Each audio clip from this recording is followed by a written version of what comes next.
के लिए बेर रखती, भोलेनाथ जी के लिए पुष्प रखती, भोलेनाथ जी के लिए पत्तियां रखती और निवेदन करती। भोलेनाथ जी, मैंने सुना है आप शिव जी की आराधना करने वाले को राम मिलते हैं, राम की आराधना करने वाले को शिव मिलते हैं, शिव की आराधना करने वाले को कृष्ण मिलते हैं, कृष्ण की आराधना करने वाले को शिव मिलते हैं। मेरा विश्वास कहता है मैंने राम की आराधना करती हूँ, नारायण की आराधना करती हूँ, मुझे शिव मिलेंगे, और मैं शिव की आराधना करती हूँ तो मुझे राम जरूर मिलेंगे। कृपा करो हे भोले बाबा, जैसे मैं मातंग ऋषि जी को रोज बेर देती हूँ, ऐसे ही बेर मैं भगवान श्री राम को खिलाना चाहती हूँ। मुझे सूचना मिली है राम बना रहे, मातंग बाबा कहें, मेरे गुरु जी कहें आएंगे, और मेरा भी धन्य जीवन बनाएंगे राम जी, मेरा भी धन्य जीवन बनाएंगे राम जी। शबरी सवार रास्ता आएंगे राम जी, शबरी सवार रास्ता आएंगे राम जी, मेरा धन्य जीवन बनाएंगे राम जी। ये मेरा नियम। और आए भगवान श्री राम आए, भगवान राम जी आ गए। शिवरी नारायण की वो पवित्र आनंदमय कथा है। भगवान राम शबरी के लिए आ गए और शबरी अम्बा ने भगवान राम को बेर दिए। भगवान राम ने वो बेर लिए और वो बेर लिए शबरी अम्बा से। राम जी ने वो बेर लेकर कुछ बेर खाए हुए दे दिए लक्ष्मण जी को। लक्ष्मण जी वो बेर दिए हैं लक्ष्मण जी को, और लक्ष्मण जी को बेर दिए। लक्ष्मण जी के पास जब बेर आए, लक्ष्मण जी ने वो बेर मुख में लिया, पास में लिया, मुख के अंदर गया नहीं, और लक्ष्मण जी ने वो बेर क्या करा था? जम के बोलो, जम के खाया था लक्ष्मण जी ने।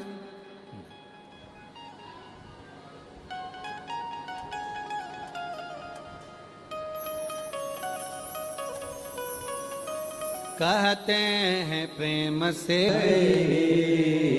शबरी के झूठे बेर भी खाते रहा करो, शबरी के झूठे बेर भी खाते रहा करो।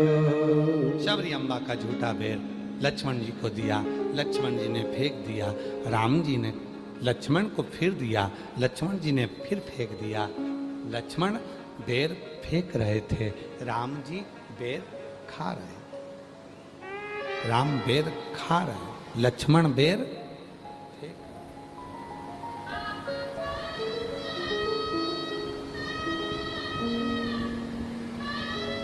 आया समय, चले गए। आप सबको मालूम होगा लक्ष्मण जी को मूर्छा लग गई, संजीवनी लाई गई। संजीवनी क्या थी?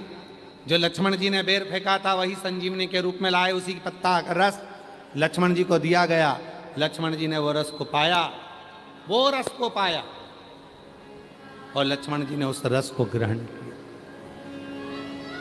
जीवित हो। फिर भी जब आ रहे थे, यही छत्तीसगढ़ की वापिस भूमि थी, रोका गया पुष्पक विमान को, रुको लक्ष्मण, ये पवित्र भूमि है। लक्ष्मण, ये कौशलपुरी है, मेरी माँ का मायका है, मेरा नाना का गांव है छत्तीसगढ़, ननियाल। लक्ष्मण रुको,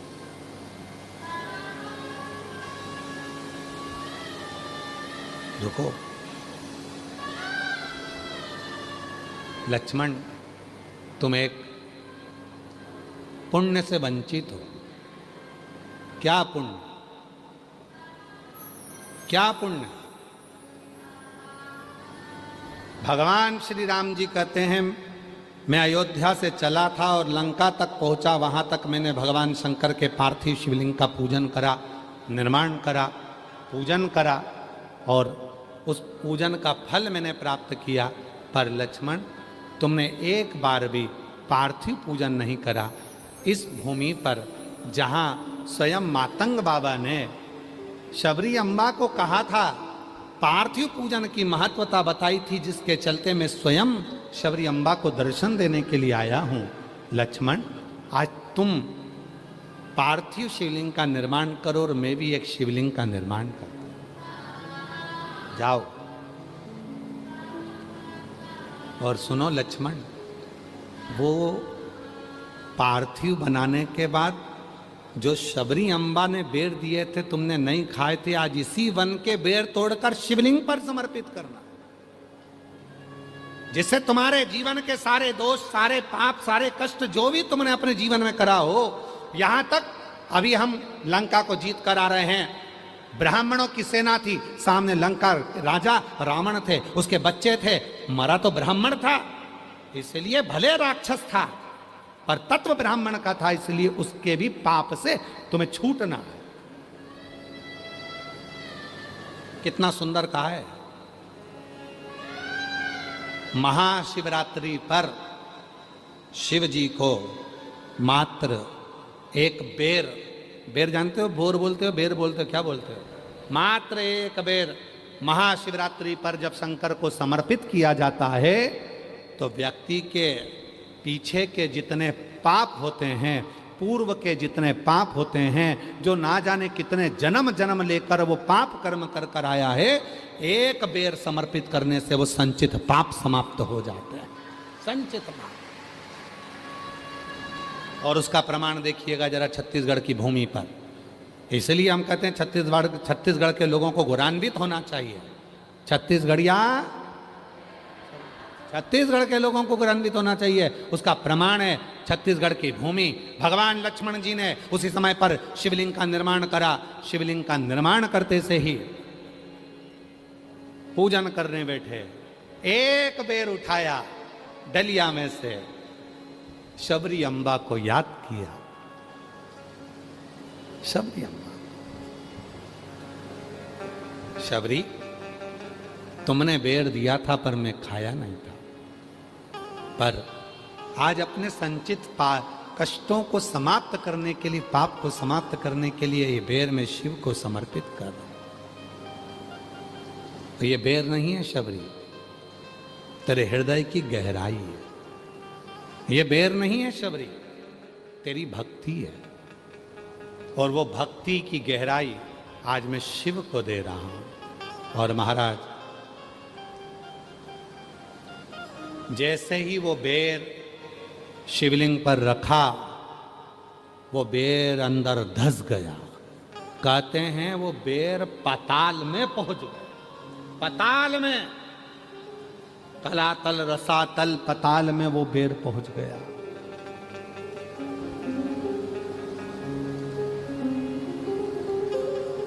लक्ष्मण जी ने देखा, मैंने जो बेर समर्पित करा था वो गया कहां?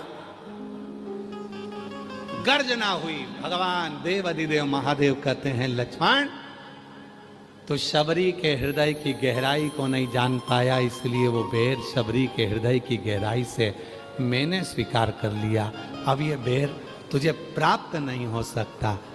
लक्ष्मण जी ने कहा, मैं शेषनाग, मैं लक्ष्मण, शिवलिंग में इसी कितनी गहराई है, दे जल, दे जल, दे जल। सब डाला गया, पर वो पाताल तक जल पहुंच गया। आज भी खरोद छत्तीसगढ़ की भूमि पर लक्ष्मणेश्वर महादेव विराजमान है, जिस पे जल चढ़ाते जाओ और वो अंदर जाता है। कौन कौन ने दर्शन करे? कितने लोग गए दर्शन करने के लिए? खरोद, खरोद छत्तीसगढ़ की वो जगह है। आप लोग गए? 5 बार गए? अरे वाह! तो खरोद साधुता है, आप लोगों को नमन करता हूं मैं। खरोद छत्तीसगढ़ की भूमि पर वो धरा है जहां भगवान शंकर का शिवलिंग जिस पर आज भी बेर रखा था वो स्थान खाली है। उसमें कितना भी पानी डाले जाओ, चाहे पानी की मोटर लगा दो, चाहे बम्बा लगा दो, चाहे दुनिया के सारे घड़े खाली कर दो, आज भी पता नहीं चलता कि वो पानी जाता कहां है। आज भी वो जल कहां जाता है, किसी को नहीं।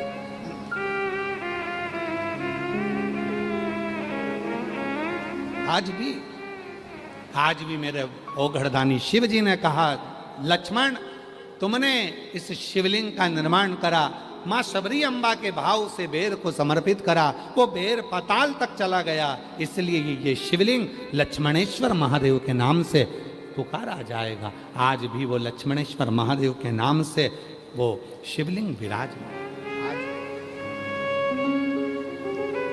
आज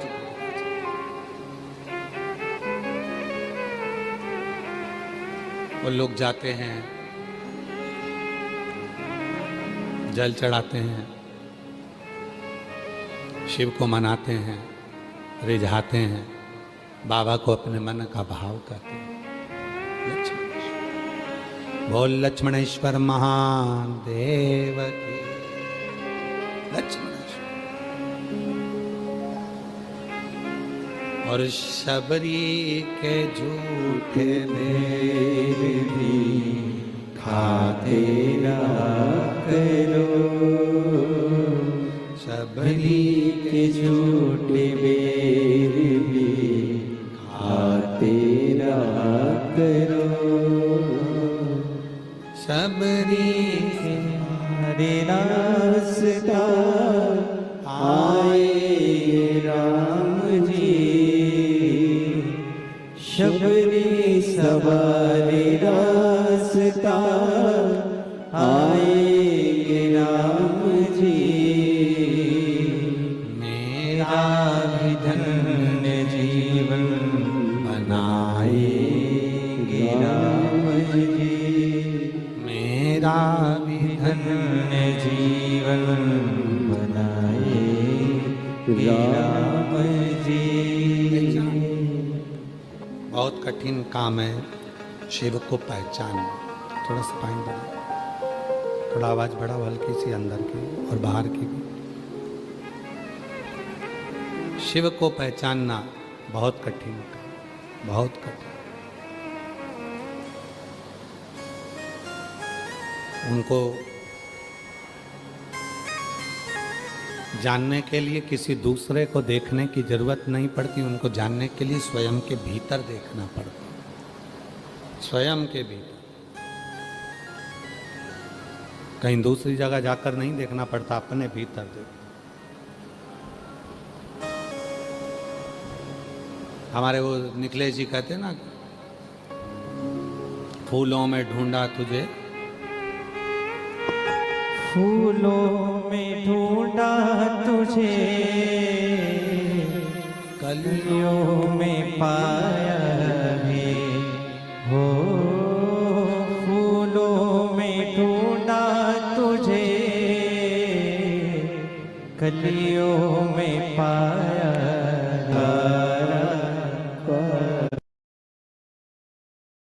पूड़ी चिपकी है, माला हिल रही है, पंखे में बहु दौड़ की आई सास,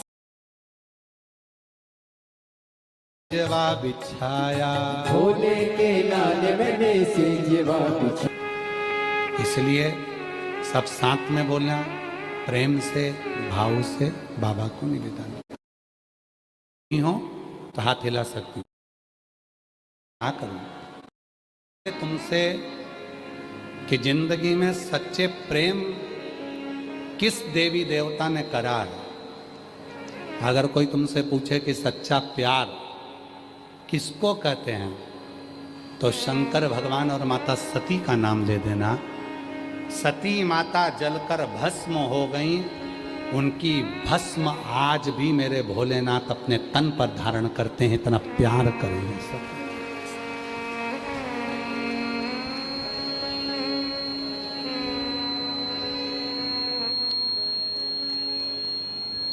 इतना प्यार करे हैं मेरे भोले बाबा सती माता से, इतना स्नेह करे।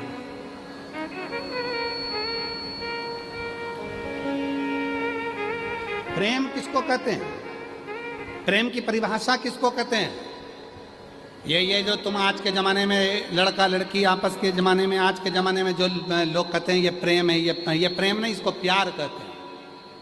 प्यार में नफरत होती है, पर प्रेम में नफरत कभी नहीं होती है। प्रेम में तो समर्पण होता है।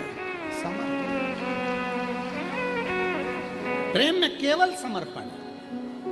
सती माता ने देखा कि दक्ष प्रजापति ने मेरे पति का सम्मान नहीं करा, समर्पण में अपने शरीर को छोड़ दिया।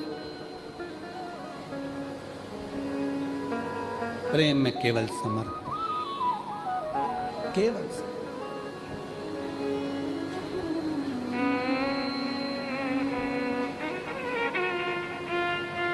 और मेरे भोले तेरा सहारा रे, मेरे भोले तेरा सहारा है, मेरी नैया का तू किनारा है, मेरी नैया का तू किनारा है। मेरे बाबा तुझे पुकारा है, मेरे बाबा तुझे पुकारा है, मेरी नैया का तू किनारा है, मेरी नैया का तू किनारा है।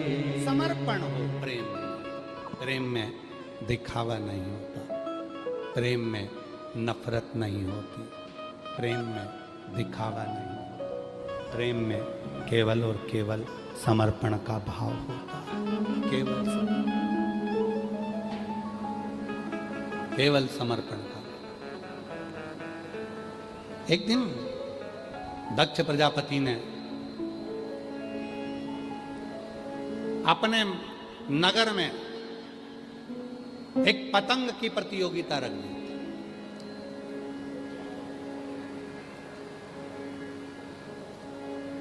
सनातन हिंदू धर्म में जितने भी त्योहार होते हैं, ये केवल मनुष्य के बनाए हुए त्योहार नहीं है।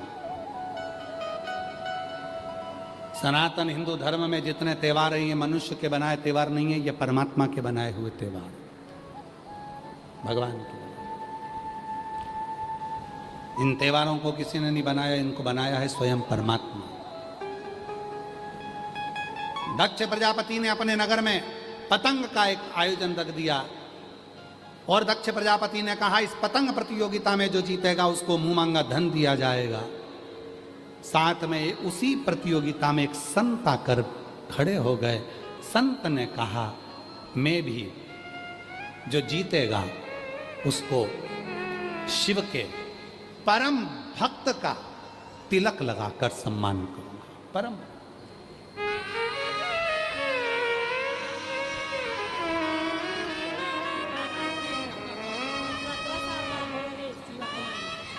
बाबा को प्रणाम कर दो, प्रणाम करो, बाबा को प्रणाम करो। 17 वर्ष के बाद हुआ है। एक बार जो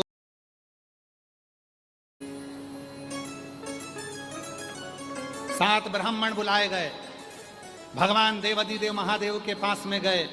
दक्ष प्रजापति ने 7 ब्राह्मणों को बिठाकर कहा कि तुम 7 प्रश्न करो। पहला प्रश्न करा गया, सबसे बड़ा धन कौन सा है? शिव जी मुस्कुरा कर बोले, संतोष से बड़ा दुनिया में कोई धन नहीं है। जिसके भीतर संतोष है उसके पास सब। पेट्रोल पंप देखकर, बंगला देखकर लड़की की शादी कर दी और मालूम पड़े लड़की पेट्रोल पंप के चक्कर में शादी करी, गाड़ी देखकर, बंगला देखकर, धन देखकर शादी करी और लड़का व्यसन कर कर नशे में धुत होकर अपने दोस्तों के साथ रात को 2-2 बजे तक बैठा हुआ है। तो क्या पेट्रोल पंप और बंगले को लड़की क्या चाटेगी कि खाएगी? धन नहीं, दुनिया का सबसे बड़ा धन कौन सा है? पहले ब्राह्मण ने प्रश्न करा, 7 प्रश्न में से पहला प्रश्न था, कह दिया सबसे बड़ा धन कौन सा है? संतोष। अपने भीतर धीरज होना चाहिए, संतोष होना चाहिए, जीवन का सबसे बड़ा धन है। दूसरे ब्राह्मण ने प्रश्न करा, सबसे बड़ा दुश्मन कौन है? शिव जी ने कहा क्रोध दुनिया का सबसे बड़ा दुश्मन है। क्रोध जब आता है अपने आप को भी नष्ट करता है। व्यक्ति करता क्या? गुस्से में आके खुद का सिर फोड़ लेता है, जहर खा लेता है, मर जाता है। उसमें दूसरे का क्या हुआ? खुद ही निपट गया। जा, ये दूसरे नंबर का है। सबसे बड़ा दुश्मन कौन है? तो भगवान शंकर कहते हैं क्रोध। तीसरे ब्राह्मण ने प्रश्न करा, सबसे बड़ा रोग दुनिया का कौन सा है? तो दुनिया का सबसे बड़ा रोग शिव कहते हैं लालच है। ये लालच दुनिया का सबसे बड़ा रोग है, लालच। चौथा प्रश्न करा गया, दुनिया की सबसे बड़ा सुख कौन सा है? तो कहा सेवा। जिसने जगत में लोगों की सेवा करना प्रारंभ कर दी, वो दुनिया के सारे सुख को पा लेता है। सारे। चौथा प्रश्न। पांचवा प्रश्न करा गया, सबसे बड़ा तीर्थ कौन सा है? भगवान शंकर कहते हैं माता पिता के चरण के बराबर दुनिया में कोई तीर्थ नहीं है। शिव का 7 प्रश्न में से भगवान शंकर ने ब्राह्मणों के 5वें प्रश्न का उत्तर दिया, सबसे बड़ा तीर्थ है माता पिता के चरण। छठा प्रश्न ब्राह्मण ने करा, सबसे बड़ा पाप क्या है? शिव जी कहते हैं दुनिया का सबसे बड़ा पाप है अपने भीतर का अहंकार। और जब व्यक्ति के भीतर अहंकार आता है तो वो पाप करना चालू कर देता है। दुनिया का सबसे 7वां प्रश्न आखिरी। दक्ष प्रजापति खड़े हो गए। आखिरी प्रश्न है शिव जी के सामने, बताओ सबसे बड़ा पति, सबसे बड़ा पति कैसा होता है? सुन लेना रे दुनिया वालों, जो शिव जी ने 7वें प्रश्न का उत्तर दिया। सबसे बड़ा पति कैसा होता है? शिव जी ने उत्तर दिया, जो पत्नी के मान सम्मान का ध्यान रखे, क्रोध में भी प्रेम से उत्तर दे और सुख दुख में हर पल अपनी पत्नी का साथ दे, वो दुनिया का सबसे बड़ा पति कहलाता है। ब्राह्मण खड़े हो गए। ब्राह्मणों ने कह दिया शिव जी का विवाह सती से कर दो, पर दक्ष प्रजापति अभी भी क्रोध में लाल हो गए। अभी भी क्रोध में लाल, मैं विवाह नहीं करूंगा सती का। भले ब्राह्मणों ने 7 प्रश्न पूछ लिए तो भी दक्ष प्रजापति सती के विवाह के लिए राजी नहीं हुए। तब स्वयंवर रखा, सारे देवताओं को बुलाया, शिव जी की एक पत्थर की मूर्ति बनाकर दरवाजे पर खड़ी कर दी। लोग आएंगे, देखेंगे, हंसेंगे। लोग आएंगे, देखेंगे, हंसेंगे। ये शिव जी दरवाजे पर खड़े। देवताओं का आना चालू हुआ। शिव जी की मूर्ति देखकर बड़ा दुख हुआ। मूर्ति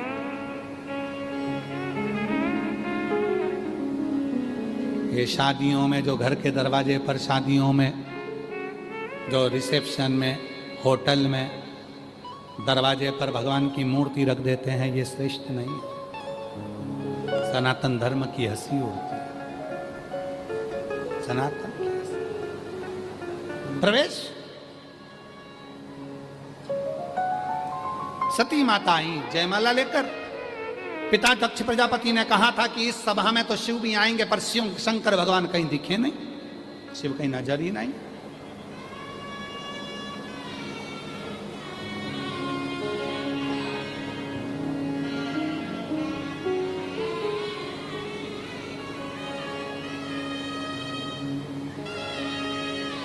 प्रेम, स्नेह, मेरा तू ही तो हमदर्द जिसे हर दर्द कहता हूँ। सती मैया जयमाला लेकर जा रही हैं। सारे देवता बैठे थे, शिव नहीं थे। सती की आंख से आंसू बह रहे थे। सखी ने आकर कहा, सती तू अंदर ढूंढ रही है शिव को। तेरे पिताजी ने शिव की हंसी उड़ाने के लिए शिव को नहीं बुलाया। दरवाजे पर शंकर जी की पत्थर की मूर्ति बनवा कर लगवा दी, जिससे लोग हंसें, लोग हंसें।